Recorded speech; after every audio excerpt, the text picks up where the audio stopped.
CM Ibrahim साहब उनके सामने कुछ टैलेंट्स की कदर नहीं है।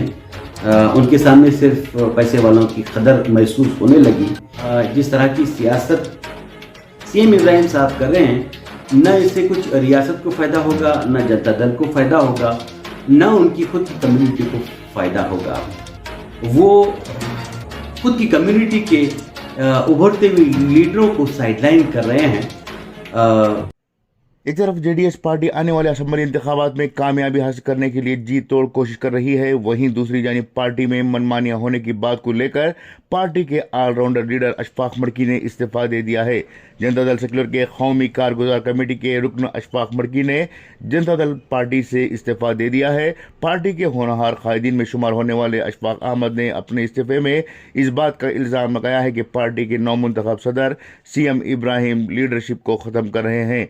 खुसूसन मुस्लिम नौजवानों को वो तोड़ने की कोशिश में लगे हुए हैं और वो नहीं चाहते कि कोई मुस्लिम लीडर इनके सामने आकर खड़ा हो। अशफाक अहमद मर्की ने अपना इस्तीफा देने के बाद एक वीडियो जारी किया है जिसमें पार्टी के कारगुजारियों पर संगीन इल्जामात आयद किए हैं। इख्तियार की तकरीबन 2016 की बात है, मैंने जेडीएस में शमूलियत इख्तियार की। मैंने जेडीएस के लिए काफ़ी प्रोग्राम्स किए, काफ़ी पीपल आउटरीच प्रोग्राम्स किए, समावेश किए, कई एक प्रोग्राम्स में कन्वेनर रहा और कई एक वर्कशॉप्स भी किए। थिप्पे स्वामी साहब जी ने भी मेरी ज़रूरत को महसूस करते हुए मुझे पीपल आउटरीच प्रोग्राम्स करने की जिम्मेदारी संभालने के लिए कहा। मैंने एक आध प्रोग्राम्स भी किए जो बहुत ही मकबूल और कामयाब रहे। उस वक्त सीएम इब्राहिम साहब नए नए पार्टी में आए हुए थे। इनको जब पता चला कि इस तरह के मकबूल प्रोग्राम हो रहे हैं, फिर उन्होंने इन प्रोग्राम को कट कर दिया। मैंने उनसे पूछा तो बड़ा अजीब सा जवाब दिया। खैर, मैं इंतज़ार करता रहा। फिर कुछ एक बातें समझ में आने लग गई कि भाई सीएम इब्राहिम साहब उनके सामने कुछ टैलेंट्स की कदर नहीं है। उनके सामने सिर्फ पैसे वालों की कदर महसूस होने लगी मुझे। फिर इंतज़ार करता कि भाई आज ना कल हालात सुधर जाएंगे। मैंने बड़े बड़े लीडर से भी बात की कि इस तरह से मामला चल रहा है, क्या किया जाए।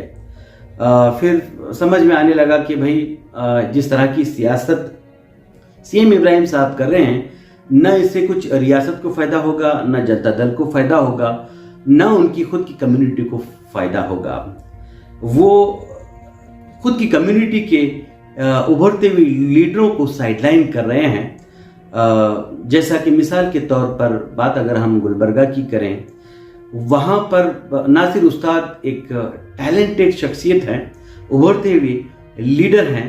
वहाँ पर भी डिले टैक्टिक्स के ज़रिए लोगों में कन्फ्यूजन क्रिएट किया जा रहा है, जिसकी बिना पर लोगों में कुछ अजीब किस्म का एहसास डेवलप हो रहा है। अगर टिकट वहाँ पर नासिर उस्ताद को दिया भी जाए, अगर वो हार जाते हैं तो उन पर ही जो है इल्ज़ाम ठहरा जाए कि भैया हमने तो आपको टिकट दी थी, आप हार गए। इस तरह से नौजवान लीडरशिप को कमज़ोर किया जा रहा है। ठीक इसी तरह से चामराजपेट बेंगलुरु का भी हाल ऐसा ही है। वहाँ पर भी डिले टैक्टिक्स को इस्तेमाल करके लोगों में कन्फ्यूजन क्रिएट किया जा रहा है। और अगर बात हम बीदर ज़िले की करें, वहाँ पर भी बहुत सारे टैलेंटेड लीडर पार्टी में मौजूद हैं। उनके टैलेंट को नज़रअंदाज किया जा रहा है, खुसूसी तौर पर नौजवानों को नेगलेक्ट किया जा रहा है, क्योंकि अगर वहाँ पर नौजवान उभरेंगे तो फिर इनके खुद के फर्जंद जो हमनाबाज से इलेक्शन लड़ रहे हैं उनका प्रभाव कम होगा। इसलिए वहाँ के भी नौजवानों को आगे बढ़ने से रोका जा रहा है। जिस तरह से सीएम इब्राहिम साहब की सियासत चल रही है, न तो वो उनकी खुद की कम्युनिटी के नौजवानों के लिए सेकंड लाइन लीडरशिप उभरने के लिए फ़ायदेमंद है, न पार्टी के लिए फ़ायदेमंद है। मैं समझ रहा था कि भाई इनके आने की वजह से कुछ फ़ायदा होगा, लेकिन जिस तरह से वो पॉलिटिक्स कर रहे हैं, इस तरह की पॉलिटिक्स से न पार्टी को फ़ायदा हो सकता है, न उनकी कौम को फ़ायदा होगा, न रियासत कर्नाटक को फ़ायदा होने जा रहा है।